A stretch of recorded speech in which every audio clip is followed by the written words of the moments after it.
Most likely. It's supposed to be likely. In other words, how about you? You're likely to vote. But how about you? You're registered, but I'm not voting. But see, under their plan, where they send these ballots, you don't have to want to vote. You get the ballot, and then they have harvesting. They get guys to go, do you want to vote? No, not really, but I have a ballot. All right, good. Who's it for? Sleepy Joe Biden. I'll put it here, son. Okay, can I have it? And they'll take it. In fact, harvesting is illegal in your state. They wanted to put a Republican, fine man, a pastor, they wanted to put him in jail because he harvested. Now they want to make harvesting legal all of a sudden. They'll put him in jail as a Republican, right? If he was a Democrat, they wouldn't even be thinking about it. In California, they do the same thing. No repercussion. In North Carolina, you had a fine pastor, a fine man, and they got him on harvesting. They wanted to put him in jail. And now they want to make it all so that everybody can harvest, because they know it's not a good thing. So people that don't want to vote are going to be sitting there. They'll be making them, if you talk about 80 million ballots, it's 80 million, could even be higher than that. I used to say 51 million, now it's 80 million. They said, sir, you're a little obsolete with the 51. I said, all right, what is it? 80. I said, 80? How is it possible to think of it? They'll be sending them, they'll be dumping them in neighborhoods, there'll be people are going to be picking them up, they'll be bribing, they'll be paying off people to grab some. This is going to be one of the greatest scams, and it's common sense. This has nothing to do with politics. It's common sense. Anybody, you don't have to know politics. They're going to mail out 80 million ballots. It's impossible. They have no idea. Who's mailing them? Mostly Democrat states and Democrat governors. Well, supposing they don't mail them to Republican neighborhoods, that means they're not going to get them. So they're going to complain, and the election's going to be over, and then they're going to complain, and then they'll say, oh, well, we didn't get it. Big deal. In the meantime, you might lose the election. This is the greatest scam in the history of politics, I think, and I'm talking about beyond our nation. And they act like they're aggrieved. Like by saying this, we're saying such a horrible thing. We're not patriotic by saying this. No, we voted during World War I. We voted at the voting booth during World War II. The pandemic, we're doing very well, and people know how to handle it. Look at the crowds. They're doing very well. It's very safe. It's going to be very safe. If you have an absentee ballot where you request it, we're all in favor of that. Absentee, like in Florida, they have absentee is good. But other than that, they're very, very bad. There'll be millions of ballots. Take a look at New York. Take a look at Virginia. Take a look at New Jersey. All different cases. They just had one last night. Now they're thinking about recalling certain elections that took place with mail-in. And these are small little elections that are locally based, that are easy to run. Not millions, but thousands of ballots. Thousands. Hundreds of ballots. But these are small, and they can't control it. They said 23% of the ballots were defective. What does defective mean? It means fraud. It means a lot of things that we won't get into, because I don't want to be accused. You see all the cameras back there? It's the fake news. I don't want to be accused of anything. But what it means is they're trying to steal the election from the Republicans. That's what it means. In a very, very nice way, I will tell you, they are trying to steal the election, just like they did it last time with spying, and we caught them, and that included President Obama, and that included let's be nice, Biden. This could only happen in North Carolina. But that included them, and they got caught. And then somebody said, well, what are you going to do? Well, we can't attack a president. Oh, I see. If it was me. They said, we can't attack a president. We caught him. We caught him cold. And they say, we can't attack. He was at meetings talking about it. And by the way, this was spying before and after. And I think it's a disgrace to our country. I think we can never let that happen again. But now they're doing something that in a certain way is more dangerous because it's more effective. They spied on my campaign. You know what they found? Nothing. But this is big stuff. This is stealing millions of votes, and it's going to be very hard. Now, we're in courts all over the country, and hopefully we have judges that are going to give it a fair call. because if they give it a fair call, we're going to win this election. The only way they can take this election away from us is if this is a rigged election. We're going to win this election. That's right. We're going to win this election.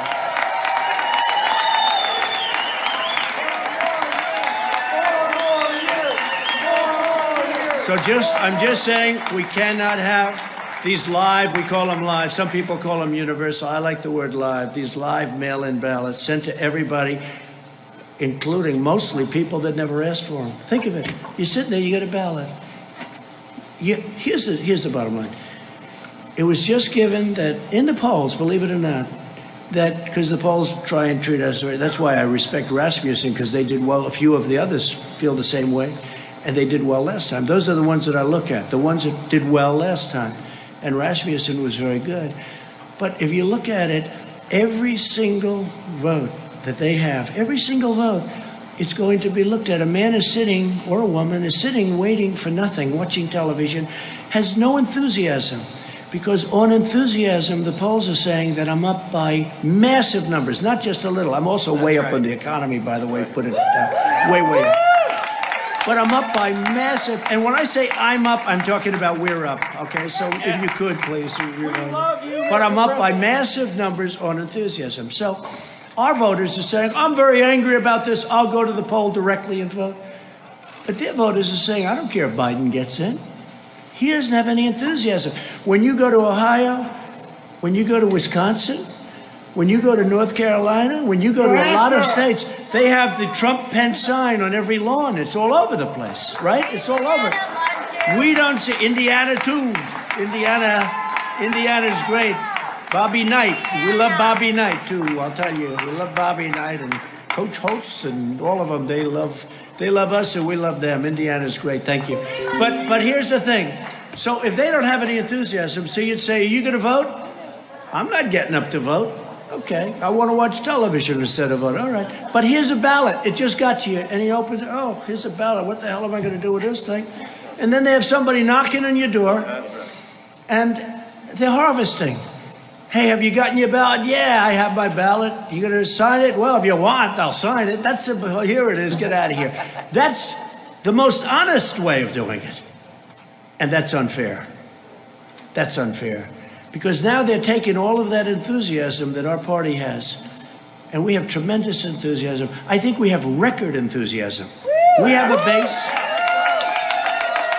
We have a base the likes of which nobody's seen, including these people. Wall Street Journal did a fantastic story this weekend, a fantastic cover story this weekend on this base. Is an incredible base.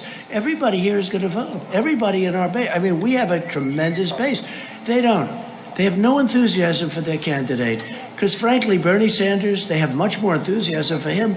But Bernie Sanders, excuse me, again, he's the greatest loser I've ever seen. This guy can lose and be so happy. Hillary Clinton, I want to use nice language, so I don't want to use a certain word. It starts with the word S-C. I don't want to use it because they'll say he used foul language while in North Carolina. But so I won't do that. But Bernie Sanders got taken advantage of, is that okay? By Hillary Clinton, but worse, by the Democrats this time. Because of Pocahontas, Elizabeth Warren, got out of the campaign one day prior to the Super Tuesday vote. Bernie Sanders would have won every single state because Biden won by a little bit. And she didn't do well, but she took thousands and thousands of votes away in each state. If you add just a percentage of those votes back, that means that Bernie would have won easily the nomination. And I'm glad he didn't because he had much more enthusiasm. Yeah. And he would have had a base, much smaller base than ours, but equally, I have to say this, equally as enthusiastic. This base doesn't like Joe Biden. They don't like Joe Biden. That's right. I think we're going to get a lot of votes. We did last time. People were surprised, primarily because of trade, because I know how other countries take advantage of us, and I understand that. And that's something that Bernie Sanders people really feel, because I understand trade. I've done USMCA now. I got rid of NAFTA, the world's worst trade. China tariffs. I mean, China had the worst year they've had in 67 years prior to the plague. The worst year they've had in decades and decades, and we had the best year we've ever had. But we took in billions from China. We never took in 10 cents from China, never took in 10 cents. They took China for 25 years, and not only Obama, for 25 years, China was taking in anywhere between 200 billion with a B and $550 billion from the United States. I give them all the credit, number one, for being smart and outfoxing all of the people that stood here and their representatives. But China, we built China. We helped build. We gave them $500 billion a year. Because before that, and before the World Trade Organization and they getting into it, China was flatlined. It was after that happened. And then they took advantage of us because we didn't have people that were smart enough to see. And by the way, Biden would be the worst of all of them because his son took out $1.5 billion and he gets fees on $1.5 billion, which is millions of dollars a year. Right. Give me a break. China will own our country if this guy gets elected. We can't let it happen. We can't let it happen. So we have a big one coming. And just to finish, enthusiasm. So they take the enthusiasm now out of the equation because they're going to go knock on everybody's door. Here, would you sign this? Yeah, I'll sign it.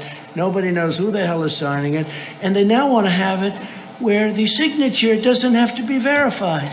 No, that's right. The signature doesn't have to be verified. And then they're going to play the game that we're not patriotic. Right. Yeah. What they're doing is using COVID to steal an election. Right. They're using COVID to defraud the American people, all of our people, of a fair and free election. And we can't do that. And don't let them give you the post office stuff. The Postal Service, they do a great job. Lose a lot of money. I've said if they charged Amazon and these companies doing that a couple of dollars more a package that Amazon has to pay, not the customer. Right. You know what would happen? Post office would start doing very well, thank you. Yeah. Amazon dumps all the packages. Why should we deliver it? We'll let the post office do it, lose a fortune.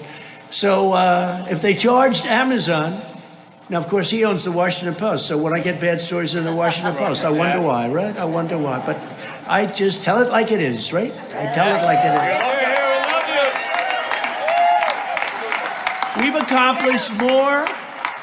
We've accomplished more during the first 3.5 years of this administration than any president in the history of our country. And I'm not even getting, pushback. I've been saying this for 2 years, for 3 years. I used to say for 2 years, for 3 years. But we've done more, let's say just about. This way they can't say, well, somebody won a war or something, right? No. We've accomplished more than just about any administration in the history of our country. We've secured our borders.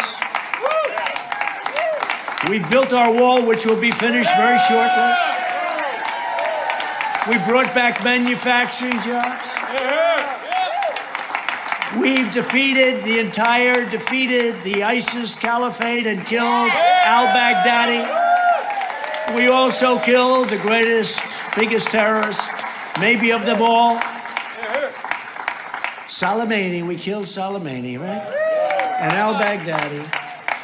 We appointed 300 new judges. By the end of the first term, we will have appointed 300. It's an unheard of number. That's because President Obama was very nice and he gave me 142 openings. And historically, you get no open. When you become president, first question you say, how many judges? They'll say, none, sir. Because the other previous president, they want to, it's a very important thing, federal judges. So we will have appointed 300, could be even more than that by the end of the first term. And I sat down, first day I said, how many judges do I get to appoint? They said, sir, 142. I said, 100, because you know what? He thought that Hillary was going to win. Right?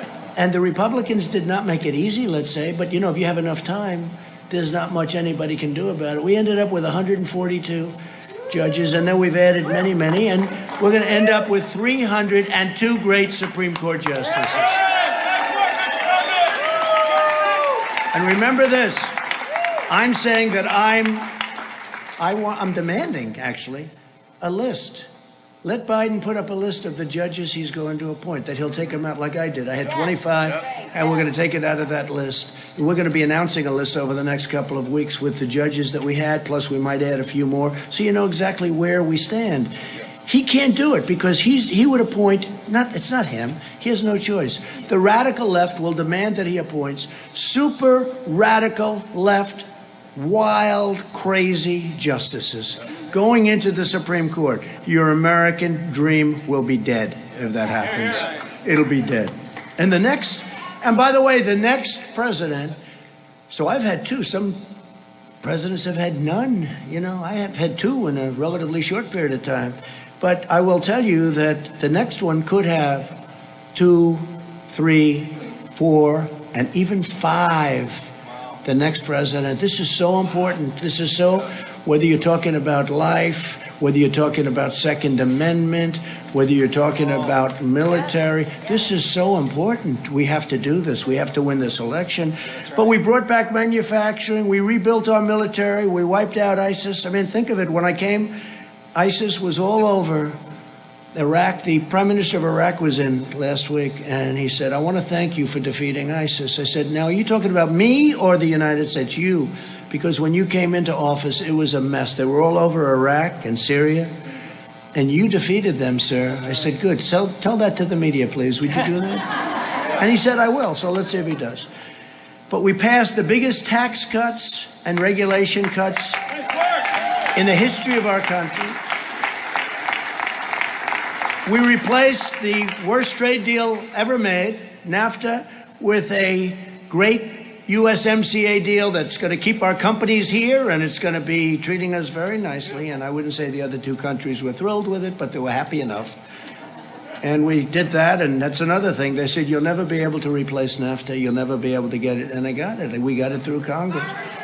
We fixed a lot of our broken and bad trade deals. We're getting $40 billion from Japan. We fixed a horrible deal that was made with South Korea. Remember, I was a Hillary Clinton special. She said this will produce 250,000 jobs. And she was right. Except, unfortunately, the jobs went to South Korea, not to us. Okay? She said it would produce 250,000 jobs. And it did, to South Korea. And we stood up to China like nobody's ever stood up between the tariffs and the trade deal, which now, don't forget, when I made that, the ink wasn't dry before the China virus poured into our country, right? The ink wasn't dry. So I view that differently than I would have viewed, because it's done very well. Last week they had the largest order of corn, the largest order of soybeans. They're doing things, you know, they're very smart. A lot of people, because they see my attitude, a lot of people would say, we're not going to order. They do just the opposite. I got a call last week, sir. In fact, Sonny Perdue is here, the great Sonny Perdue, Secretary of Agriculture. He's here. There he is. Is that right, Sonny? I got a call. They ordered it was the largest order of corn in the history of our country. Twice. The largest order of corn, the largest order of soybeans. So here's how smart. Somebody else would say, running some country, you know, they'd say, well, we're not going to do business with him. He's not saying nice things about it. China's very smart. Instead, they order more corn than we've ever thought possible. Right, Sonny? Order more soybeans than we ever thought possible. And now I have farmers calling me up, sir, we love China very much. Please don't be too tough on them, please. It makes it very difficult, Sonny, right? You know, we do too good a job sometimes. We've achieved American energy independence, and we're now #1 in the world by far. And I saw where these phonies, you know, they want to end everything we've done. They want to end it. They want to go to wind. They don't even know if they want to go to wind. I think they want to just basically close up our country because they're taking away our strength. But they want to do something. But there is no such thing. Solar can't do it.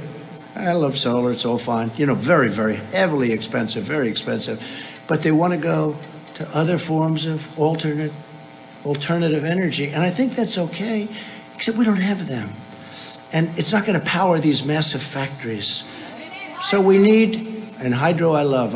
It's one of my all-time favorites. Hydro I love, I have to tell you. That's the great dams. You don't see that too much. You know why the environmentalists say you can't build a dam there? But now we can, because we've done things that nobody thought were possible. Like, example, the Keystone Pipeline, we got that approved. The Dakota Access Pipeline, they were all bogged down, right? Right? I got it approved. Now we've got things that they said you couldn't get done. So we're energy independence, and they said we want to ban fracking. Right? No fracking. They want to. How do you think they'll do in Texas, Oklahoma, North Dakota? Louisiana's going to love it. There's no fracking. There's basically they want no fossil fuel whatsoever. Okay, no gas, no oil, no coal, no nothing. Okay, so they don't want anything. Now they're getting killed because a poll just came out in Texas. Texas wasn't happy. They want no guns, they want no oil and gas, and they want no God. No God. So it's no religion, no guns, right? No oil and gas. I don't think you're going to do too good in Texas. You know, George Washington could come back from the dead, and he could choose as his VP candidate the late, great Abraham Lincoln. And you're not going to win the state of Texas if you have no oil, no guns, and no religion. I don't think so. You're not going to win too many places. We eliminated Obamacare's horrible and very unfair individual mandate, which basically knocked out Obamacare. It knocked out Obamacare. We've protected your Second Amendment, so important. We've protected your Second Amendment. We've cut drug prices, first time in 51 years. We got drug prices down. Now I did a favored nations clause, meaning we pay the same price as the lowest country that has the best deal. The companies are going crazy, the drug companies. They're taking ads on me. I said, I went to Mark Meadows. I said, Mark, they're killing me. They're spending, they have nothing but cash, okay? Big Pharma, they call it, for a reason. There's nobody that gives the politicians more money than Big Pharma. Nobody, not even close. So I said, well, look, if you're not going to negotiate a fair deal, we're going to do a favored nations clause to the top people, the biggest guys. They said, no, don't do that, favored nations. No, favored nations, because, we have countries out there that are paying a tiny fraction of what our people are expected to pay. So if you have a country, Germany or others, they make, by the way, UK, all of Europe, Canada pays 50%, 50% less. In fact, people leave our country, go to Canada, pick up their drugs, and they come back home. Can you believe it? This is the kind of difference. So I say, no, I want a favored nations clause. I also want a rebate clause, a rebate where instead of the money going to the middleman, who have to be the richest people in the world, they get so much. They get more money, frankly, than the drug companies. At least the drug companies make a product. So I wiped out the rebate where now it goes to people, and I instituted what's called a favored nations clause. And it's very simple. You have that in deals. It's whatever the lowest price in the world. We're the biggest purchaser of prescription drugs by far in the world. So whatever the lowest price is that other countries pay. So if you have a country paying 10 cents for a pill and we're paying $2.50, and it's not such an exaggeration, believe me, then we get it for 10. So what happens is that doesn't work, so they'll go up a little bit, we'll come way, way down. So I said, favored nations, I want to pay what the lowest price is anywhere in the world. We're the biggest purchaser. We want a favored nations. They had a heart attack, and then I signed it. They didn't believe it. They didn't believe it. And now what they're doing is they have ads, millions and millions of dollars worth of ads that I've been horrible to the people because of drugs, and I believe in socialism. Socialism. You know why? Because some of the socialistic countries get the lowest price.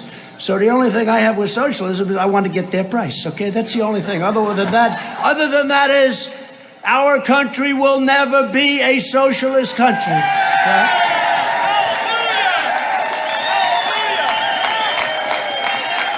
So we cut drug prices, and you could get cuts.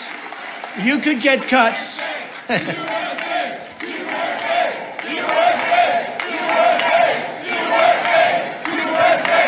You could get cuts, as much as 50, 60, or 70%, maybe even more than that, on prescription drug prices.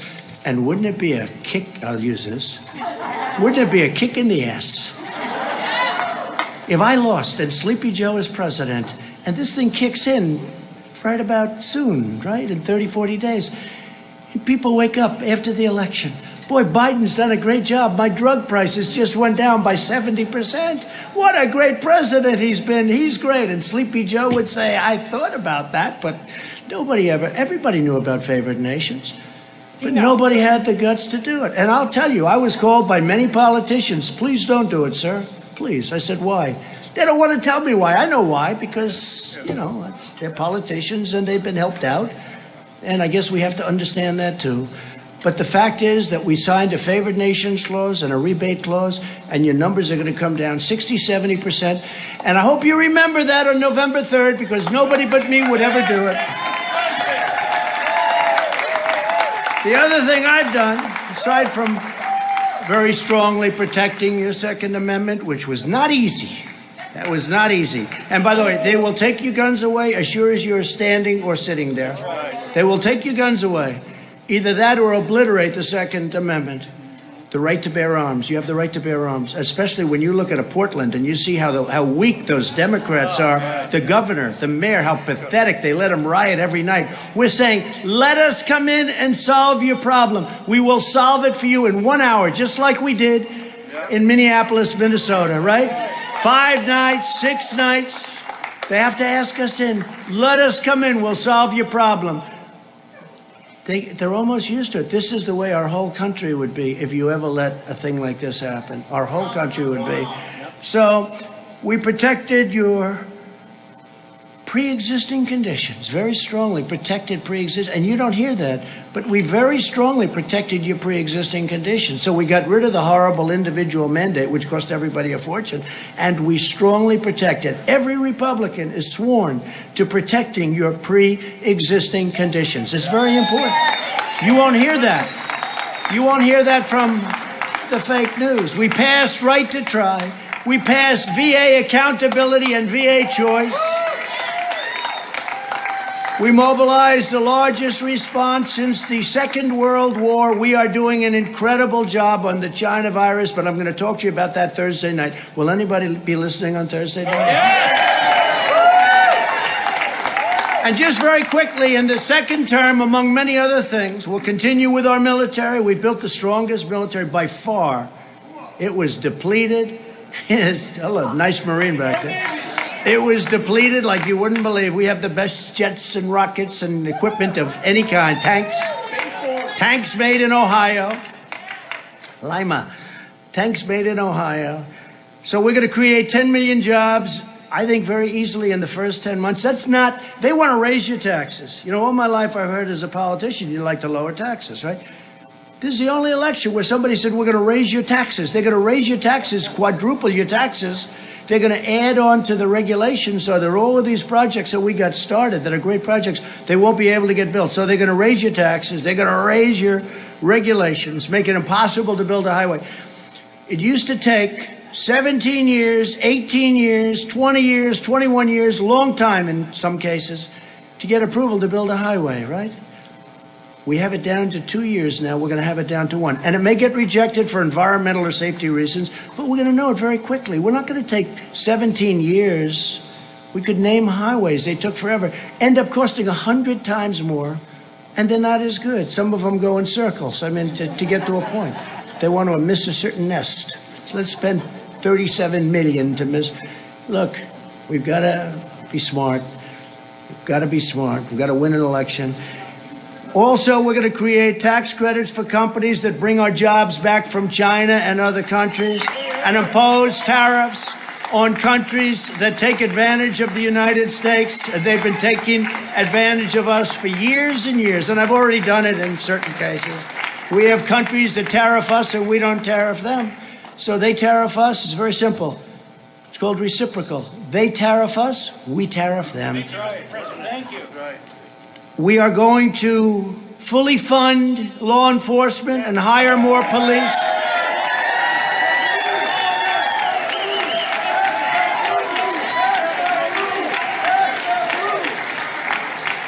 We're going to go with school choice, and we've made a lot of progress on school choice for every student in America. We're going to continue to expand opportunity zones. There's been nothing better. Don't forget, it was us together, that got criminal justice reform done. The greatest thing for the black community, African American community. They came and they said, we can't believe it. Obama didn't even try. And not only that, I got funded the historically black colleges and universities. I got them funded. They weren't funded. They were year to year. They didn't know if they were going to be around for another year. And they'd come into the White House, and after 3 years, I said, why do you guys keep coming back? Well, it's a year-to-year deal. I said, that's not fair. So you have to come back every year. And we got them long-term financing and long-term funding.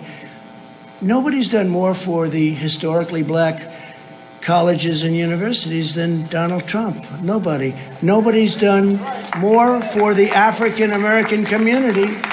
No president has done as much as anybody since Abraham Lincoln. It's true. It's true. Criminal justice reform, opportunity zones with Tim Scott of South Carolina. He's a great senator. He's a great gentleman. Tim Scott is fantastic. Opportunity zones. But think of it, criminal justice reform, opportunity zones, the colleges and universities. What we've done has been amazing. But the most important thing is, prior to the virus, the greatest job numbers in the history of the African American community, the Hispanic community, and the Asian, as I said. So I just want to thank everybody. We're going to get rid of our sanctuary cities as soon as we can so that they don't protect. We put NASA back in action. NASA had grass growing through its runways. It had grass growing through the cracks of its runways. It was closed, essentially just a disaster. Now it's the #1 space center anywhere in the world by far. You saw the ships going up. And for some reason, a lot of rich people like rockets going up. And so we say, let's lease them our beautiful launching areas and let them send all the rockets. Let them pay for it. But we'll be landing on Mars. We're going to the moon. We're going to Mars. We'll be the first on Mars. Let's see if that happens. We have to do it. If we're here, it's going to happen. If somebody else is here, probably not. But I just want to, again, thank you from the bottom of my heart. You're incredible warriors. You have incredible strength. You have unbelievable intelligence and patience. It's a combination of both. I don't know which is greater, the intelligence or the patience, but let's assume it's the intelligence, okay? But I have to tell you, I think we have the greatest base of support anywhere, at any time, any election, and people are starting to find that out. They found it out in 2016, and I will be honest, this election, I believe we have far greater enthusiasm in this election. That's right. And we had a level that was a record, because they still don't believe what happened. They said, where are all these people coming from, right? We love you. People that were great Americans that never voted, but they were great because they didn't like who they were watching or looking. People were great. They didn't vote. I'll never forget, a congressman from Tennessee came up. They do very early voting. Tennessee, a great state. And they had just started voting, and I was in Pennsylvania making a speech, and he said, sir, I don't know, I can't speak for anybody, but I'm from Tennessee, and I've been doing this for a long time. He said, I've never seen anything like it. People are coming from the valleys and the hilltops, and they're coming from the cities. They're coming from all over. I never said they're coming out of the rivers. They're coming along those beautiful war fields that we have. They're coming from everywhere, sir. I've never seen anything like it. But if other states are like Tennessee, you're going to win this election. He was the first one to say it. He was the first one. They came from the mountains. They came from everywhere. He said, I've never seen anything like it. And people that be having trumpets and the hats, and these are people that never were political people. They never wore a pin in their life having to do with politics. It's been an incredible experience for me. It's been an incredible experience, I think, for everyone.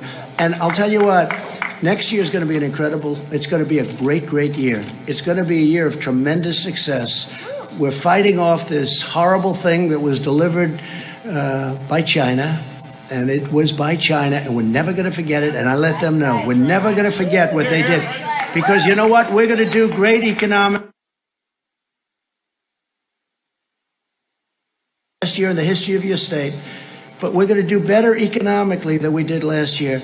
But we can never forget the 175,000 people, which will go up. Remember this, though. We saved millions, because if we didn't move, and if I didn't put the ban on heavily infected people coming to our nation from China, that everybody told me not to do, months later they were saying we shouldn't, and then they all either apologized or admitted it was right. And Europe, I did Europe too, very early. If we didn't do that, our numbers would be at a level like you wouldn't believe. So I just want to thank everybody for this incredible support. Be very, very careful.